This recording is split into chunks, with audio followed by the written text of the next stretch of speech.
Hey friends, welcome to Why Did We Start This with Penny and Jonathan, a daily reset helping exhausted business owners stop guessing and build real financial systems so you can finally reclaim your paycheck, your time, and your business. Let's dive in. Yes, it's Freedom Friday. Freedom It's my Friday. Friday dance. Dude, it's Friday. It's Friday. Yeah. Okay. It's the weekly reset where you ask whether your business supported your life this week or simply took more from it. It is part celebration, part reality check, and part permission to close the laptop before the weekend. As you remember, last week we talked about 3 wins. And so we're going to incorporate that into asking yourself, what are 3 wins from the day? We talked about that as a daily exercise, but we're also going to do that as a week. What are 3 wins from the week? So we're going to focus on the wins, but also it's good to just take a real... Sorry, that was our cat jumping off. That's why our camera is shaking. He was hanging on. He was sitting on the desk. But we're also going to just take a real look at the week and be honest with ourselves as well. So we talk about whether your business supported your life this week or simply took more from it. And Penny has a story she wants to share about that. My sister, I was in the middle of working yesterday morning and it was probably 11ish. And my sister called and said, "Hey, do you want to go to Waco with me to deliver some furniture to my son?" And so to my nephew. And I was like, "Well, let me look at my calendar." And I said, "Yeah, I do." So I jumped in the car and went with her. Jonathan, I guess, didn't hear that I was going to Waco. He thought I was just running around with my sister. But I got in the car with my sister and my mom yesterday, and I spent the afternoon with them going to Waco.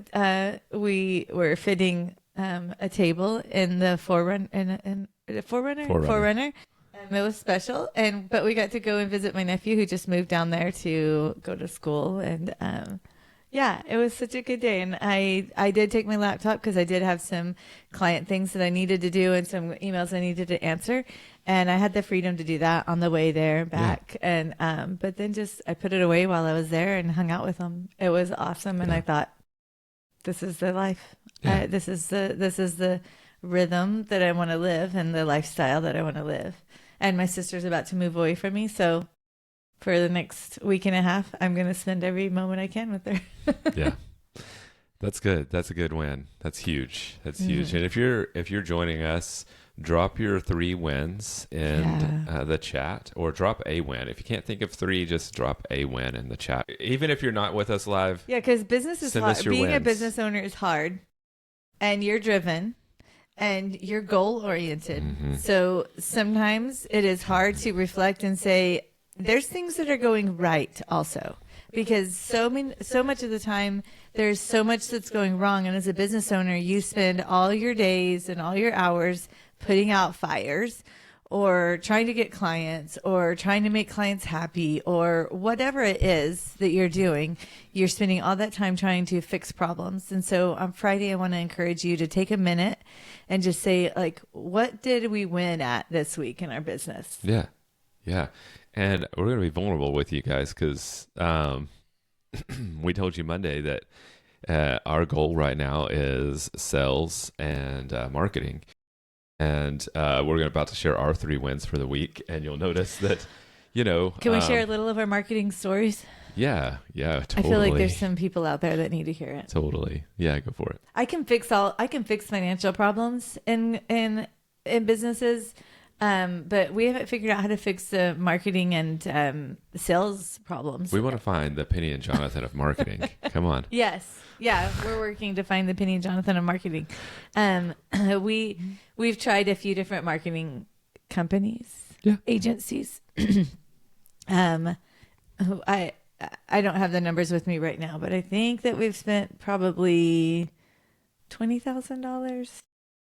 I'm adding it up in my head, $20,000-ish in the last 12 months to do for marketing and sales. And all of those turned out to be flops. Frustrations. I would say, okay, so if for y'all to know us in the future, like, I'm very bright side everything, there's a bright side to everything. So that's where the wins come from. But I could be negative too, but I think we've learned something from each of those. We've learned a little bit more piece of the puzzle of marketing. Some of them helped us with testing and understanding how to test our market. Yes. Yeah. Another one helped us create our offer, our latest offer, and helped us learn more about sales. That just, for the price that we were paying, especially on this last one, it just didn't give us what we thought we were going to get. It wasn't a feeling. We had to get honest about the numbers. Right. And so we got honest about the actual leads and what was actually coming in. And we were having, well, first of all, they have a guarantee that they weren't really honest about it. And then they said, like, we're going to, increase your revenue by blah, blah, blah. And then you're going to have qualified leads. Well, our leads ended up being, we actually did the math, and like we were getting a lead for like $125, but then 80% of those leads are not showing up to the phone call. So then that number doubles. That's $250. And then we were getting leads that weren't even people that owned a business. So I have no idea like how they got through the funnel. And so then so I'm saying all this to tell you, like, if you're experiencing this is what Penny and Jonathan are experiencing right now, why we're dealing with it. And then when you do that, then you're tripling that. So now we've got like $500 for a lead. Yeah. And the whole time we were with them, we spent, how much did we spend? 15,000? No, it was about 18,000 the time we were with them. Well, and we got one client. And it's different, like, if they were like, hey, let's start, let's get you there. But they were coming to us being like, okay, well, it's now time to pay us more money. And we were like, wait, what? Right. We're not even, we haven't even we haven't gotten through and seen anything. So that was a complicated thing. And so the one client that we got was somebody that knew me from networking and had already been stalking me on Facebook and stuff. And I think that the ad just put that person over the edge of like, oh, that's actually what I need, which is good because like, we can say all the things and be what our clients need, but until we say the exact words that say like, oh, now she's talking to me. Yeah. And there's a method to that. There's, and like I said, Jonathan's a systems genius and I am a numbers genius. We are not marketing geniuses. Yeah. So we figured out some things along the way. We've learned something. So I would say, okay, so our 3 wins of the week. So I would say our number 1 win of the week is that we fired the marketing company. We had to make the decision. We had to. It was a numbers decision. It was a numbers decision, not a feelings. Yeah. Yeah. And then number 2 win of the week would be. Can I say something? Yeah. Okay. One win that I was working with this company, and it was a lot of money, but one win was them helping me with sales calls. And we say sales calls, they're not really sales calls because they're really like I'm talking to somebody about where they're at, what's working, what's not working, and then deciding like, hey, if I think I can help you, I'm going to help you, and if I think I can't, then I'm going to send you where I think you can, somebody can help you. And so, but the one thing that really helped me was changing my mindset that I'm not selling to anybody. This isn't about me filling my pocket. This is about me being able to fix that problem for them once and for all. And so like there was a mindset shift for me because I always really struggled, and I'm sure I'm not alone in this, that with sales calls and like I'm just trying to, win money, and it's not that at all. It is, I'm doing them a favor. They called me with a problem and I can fix it once and for all. Like once and for all. You don't have to go looking for 75 for a new accountant every single year. I'm going to fix this once and for all. And then it's an easy sell. Yeah, and one thing about the marketing companies that we've gone through. So I want to say this disclaimer too, because I feel like I don't want to say they're all bad or whatever, because I think part of it is just us learning what we need. And I think every marketing company, although they all kind of say the same things, they deliver different things. And in different ways. 4 different, and in different ways. And so part of it is us figuring out what we exactly want and what we exactly need. Wow, how did we get a whole podcast about marketing? Yeah, yeah. Okay. I'm sure we have some friends that our second win is 2 weeks of the podcast. Woo! Okay, 2 weeks down. Yeah. That's a huge win. Being consistent is important in business and in doing anything new in life. You got to be consistent at it, and it will win. Yeah. Still haven't seen anybody live here on the podcast yet, but your mom. We're consistent. Your mom came. Oh yeah, she did. My mom came. That was great. All right, last win of the week. This is a big win because, like, as you heard, all of the things marketing wise, we could just be like super down because our goal was marketing and sales this week, and it's like, man, we could end the week thinking, man, our number one goal, our number one thing we failed at this week. It was so hard, and we just didn't get there. But there's one win. We signed on a client. We signed on a new client. Woo-hoo! Yeah. Can we tell kind of that client story a little bit? Absolutely. And maybe a little bit of their win as well. Yeah, because this was not a marketing thing. Well, kind of. It was from a networking group. So that person, it's fun to talk about where clients come from. That person, this company came by way of a referral from a BNI group that I was part of. And so I made a friend in the BNI group. BNI's a big organization. But it requires a lot of time and energy. And I figured out I could not do all that time and energy for the return. So I stepped out. That's not what we're talking about. I know. I'm just saying, like, we were out. Anyways, this person came to me by way of a referral from a BNI group. And they, what we did for them in the very beginning, their biggest thing was cash flow, right? Yeah. I mean, and on our call with them. And so that's one of the things is on that sales call, I got to be, asking all the questions and make sure I'm getting the right answers. At the bottom of it, I know that they have terrible bookkeeping. I know they have terrible systems, and I know they don't have a tax advisor that they really can trust. Okay. Mm-hmm. This is their revenue is going to be close to 7 million this year. And I know all of that. But that's not what they called me about. So they called me because they don't know how to manage cash flow. So we decided to do a 3-month engagement with them. We charged them $20,000. Mm-hmm. That was the investment. This is an investment into your business.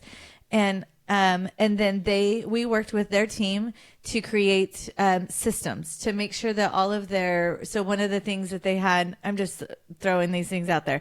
They were using Expensify, but they hadn't connected it. They had 25 employees using Expensify, but it wasn't connected. So the president, the owner of this company, $7 million company, is going in and manually inputting every single one of those transactions into QuickBooks, failing at it because none of it was updated. Oh, that's so much time. That's so much time. My team knows how to automate that system. Yeah. And they use Jobber. Jobber, and it's not talking to QuickBooks. And so we spent some time just making sure to integrate all of the systems and talk to all of them. Yeah. And then we set up, and then the real win was they set up a cash flow dashboard. So I have seen 1.5 million cash flow dashboards. If you're a business owner, they come across your Facebook all day long.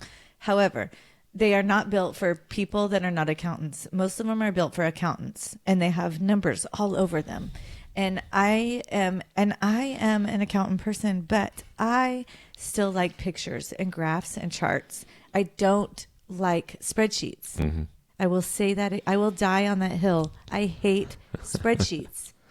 They don't work for most people. You can't it's not a sustainable process. So we got them on a cash flow dashboard. That's a good software Saturday. We'll talk about spreadsheets on software. Yes. I can't wait. Okay. And so anyways, so at the end of the three months, they decided to become consistent monthly bookkeeping clients. Yeah. Bookkeeping financial clients. We use the word bookkeeping, but as you can see, it's more than bookkeeping. It's, you know, I'm asking questions.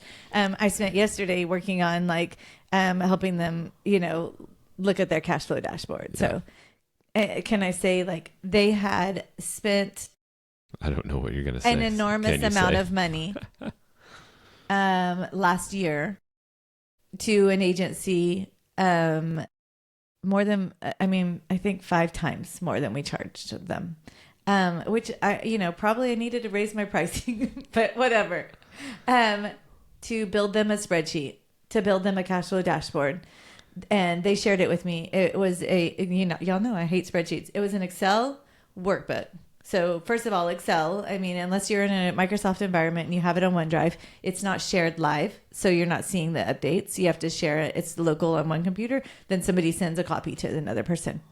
And it had 25 worksheets inside the workbook and all kinds of VLOOKUPs and formulas, and it was a disaster. It is insane. Like, as an accountant, I was like, I'm overwhelmed looking at this. How do you guys feel about, do you know your cash flow now? And they were like, no, we don't know anything looking at this spreadsheet. And I'm like, yeah, this is so much potential for error too on a spreadsheet. Oh, but we're going to talk about that on a Saturday. Yeah, we hate spreadsheets. That's why I hate them.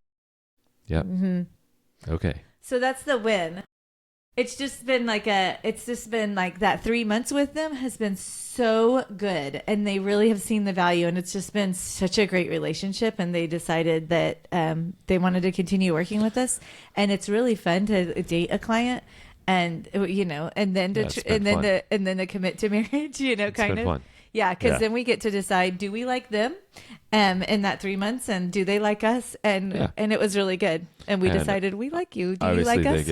And obviously they get a huge benefit just with the 3 months, even if they decided to go somewhere else. And that's what we're doing nowadays, and we love doing that with clients, because that is like the core of what we love to do, is to help clients get all of their finances and systems and software in order so that everything works correctly when it comes to the finances and when it comes to doing too much, like doing too much manual stuff, or taking spreadsheets out of the equation, taking out error out of the equation, putting up safeguards, all of those things. That's what we love to do the most. So we love that 3-month engagement the most. Now, obviously, ongoing, we would love to help a client keep going further and further this business has doubled their revenue every year they've been open. So it's fast growing, which makes it really vulnerable to fraud, because the business owner can't manage it. And so that was another thing that when I asked at the beginning, I was like, okay, how are we preventing fraud? And they asked us to do some things that we said no to, because we don't do that to protect them and to protect us, like getting access to being able to write checks or pay people on their behalf. So I said, we don't do that. You guys pull the actual trigger. So just things like that was just so powerful for them to be able to ask, and it's been fun. Yeah. One note, they had a bookkeeper last year. She's retiring. I keep hearing this story. My bookkeeper's retiring. And he sent me an email, like one of the very first emails. And she said, there's some things wrong, but I don't know how to fix them. And so, and she doesn't charge nearly as much as we do, but it wasn't done. The books weren't done. We got in to clean up the books for last year, and we found $190,000 of overstated income. So if you do 20%, a 20% tax off of that, that is nearly $40,000. Yes. Okay. So we paid for ourselves. Tell us what overstated income is. So the bookkeeper had this. This is the most common mistake with DIYers, is that they receive a payment from a client plus they make a deposit separately. And so you have duplicated income. So it's in their duplicate. And usually it hides in a stupid account that QuickBooks created. I'm going to do a Software Saturday about QuickBooks, because that's tomorrow. Love-hate relationship. We're doing QuickBooks Software Saturday tomorrow. So yeah. QuickBooks has an undeposited funds. So the first thing I do when I look at so if you're watching, look at your QuickBooks. and tell me, is there a balance in your undeposited funds? So this week, I want to hear it. I want you to DM me. I looked at my undeposited funds and it's 0, or I looked at my undeposited funds and there's numbers there. Okay. We got off track there because I want you to explain the story a little bit better for those of us that don't understand. Okay. $190,000 of overstated income. So that means... This is a win, huh? Yeah. No, this is a huge win. So $190,000 of overstated income. Why does that matter when it comes to tax time? Okay, because, and they didn't know they were going to file the taxes with those books until we looked at them. And number one, your CPA usually, or your EA, it usually is not verifying that your books are correct. If they're not coming to you and telling you something's wrong at the end of the year, guaranteed they're not looking to see if they're correct. And the reason they're not is because they can absolve themselves of the liability. Okay. So they're having you sign something. I guarantee you signed it in their engagement letter that says that they're taking your taxes, filing them based on the information you gave them. That's it. They are not verifying the health of your books. Then they're going to, whoever that tax preparer is going to take that number. So this company had $200,000 more income on their books than they had hit their bank account. So they were going to pay taxes on $200,000 that they never received. Mm-hmm. Is that clear as mud? Yeah. Okay. So now break down the numbers. So had $190,000 of overstated income. If they're in a 20% tax bracket, how much money is that? It's going to be more, but yeah. We're just averaging it. So I just did 20,000 times 20%. It's $40,000. So just with that one thing, we saved them $40,000.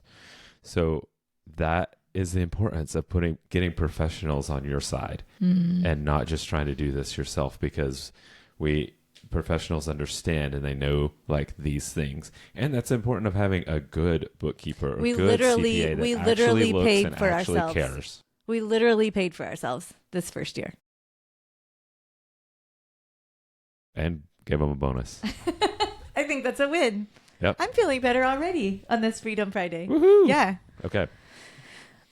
All right. Well, thank you guys for joining us again today. Join us tomorrow for Software Saturday, and it's going to be about QuickBooks. We're going to talk about QuickBooks. All right. So you want to tune into that one. DM Penny or Facebook, LinkedIn, Instagram. We'll read it. Hey, make sure subscribe, follow this podcast on either Spotify or Apple Podcasts. That really helps get the word out when you guys do that. And if you enjoyed it, leave a 5-star review. If don't you did leave not, a 4-star, don't leave 3, just 5-star or nothing. So if you did not enjoy it, DM us and tell us why. No, we don't care. Just go find somebody else to like. Bye. Have a good day.